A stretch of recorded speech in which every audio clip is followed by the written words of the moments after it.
तो ऐसा कहा जाता है कि इन्होंने ये जो डिस्कवरी की, ये एक्सीडेंटल डिस्कवरी है। ऐसा बोला जाता है एक्सीडेंटल डिस्कवरी है। लैब में ऐसे उन्होंने उठा के अपना एक मैग्नेट था, ऐसे गुस्से में फेंक दिया और मैग्नेट गुस्से में फेंका एक कॉइल की तरफ। कहाँ फेंका? कॉइल की तरफ। क्या था हाथ में इनके? मैग्नेट। कहानी बता रहे हैं, सुनो पहले, ठीक है, कि कैसा कहा जाता है कि लैब में थे और ये सालों से कोशिश कर रहे थे, सालों से, और इन्होंने मैग्नेट लेके ऐसे फेंक दिया कॉइल की तरफ। कॉइल मतलब एक कंडक्टर की तरफ, ठीक है, कंडक्टर की तरफ ऐसे मैग्नेट फेंका और देखा कि वहां पे करंट आ गया कंडक्टर। ऐसा बोला जाता है ये चीज एक्सीडेंटल है। बच्चों मैंने पहले भी बोला है, ना ही न्यूटन सर के हेड पे एप्पल गिरा था, ना ही ये डिस्कवरी एक्सीडेंटल हुई थी, ठीक है। अब लोग बोलते हैं कि एक्सीडेंटल हो गया, अचानक से हो गया। भाई अचानक से उसी के साथ होता है जो लगातार उस पर कोशिश करता रहता है। आप इनकी हिस्ट्री पढ़िए इस इंसान की। ये इंसान लोहार का बेटा है।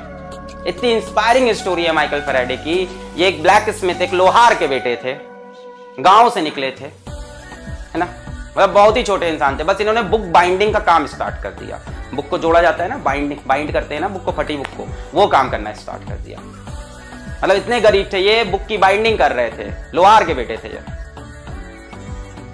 अब बुक की बाइंडिंग करते करते बुक से इनको प्यार हो गया। जब उनको बुक से प्यार हो गया तो उस टाइम का एक बहुत ही फेमस केमिस्ट था, डेवी करके, बहुत फेमस केमिस्ट। ये कहानी चल रही है 1790s की, 1790 की कहानियां ये सब, ठीक है।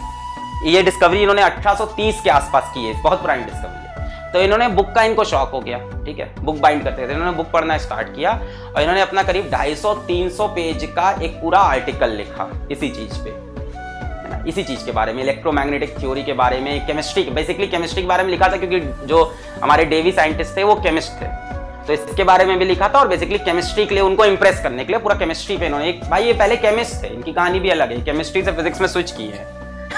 ऐसा कोई है अगर आप जानते हो तो बताना, ठीक है। तो ये इन्होंने लिखा, डेवी को एक लंबा सा पूरा 300-250 पेज का रिज्यूमे लिखा कि भाई ये देखिए हमने ये सर्च किया है। तो उन्होंने इनको बुला लिया और इनको बुला के अपना असिस्टेंट बना लिया। डेवी बहुत बड़े साइंटिस्ट थे, रॉयल सोसाइटी में थे। रॉयल सोसाइटी ऑफ लंदन बहुत बड़ी चीज थी, रॉयल नाम ही सुन लो, रॉयल, उसमें सबको एंट्री नहीं मिलती थी, ठीक है।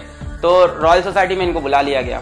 अब ऐसी बात है, लोहार का बेटा रॉयल सोसाइटी पहुंच गया, बहुत बड़ी बात थी। तो वहां पे जाके इन्होंने केमिस्ट्री में बहुत रिसर्च की, ठीक है। इनके नाम से कांस्टेंट भी था, 1 फैराडे इज इक्वल्स टू, मैं बोल रहा हूं ना, कोई डिस्कवरी है, ये सब ना, ये सब नूब्स लोग, तुम्हारी लैंग्वेज में तुम लोग नूब्स बोलते हो ना, नूब्स लोग ये सब चीजें बोलते हैं, जिनको पढ़ाई का कोई नॉलेज नहीं होता। अरे एक्सीडेंटल डिस्कवरी थी, न्यूटन के सर पे एप्पल गिर गया था। अरे भैया न्यूटन उसके पहले कितने सालों से उसी काम पे लगा था। आप ग्रेविटेशन की पूरी रिसर्च देखो, पीछे 300 साल पुरानी रिसर्च चल रही थी, तब पता चला था ये चीज।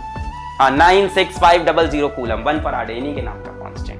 तो ये इंसान फेमस होते गए, ठीक है। इनको एक लैब दे दी गई, है ना, डेवी ने इनको एक पूरी एक लैब दे दी कि अपनी लैब लो, तुम भाई बड़े बड़े साइंटिस्ट बन सकते हो, ठीक है। अब देख रहे हो एक इंसान ऐसा है जो लोहार का बेटा इतना बड़ा साइंटिस्ट बन गया है, इसके नाम से कांस्टेंट हो गया।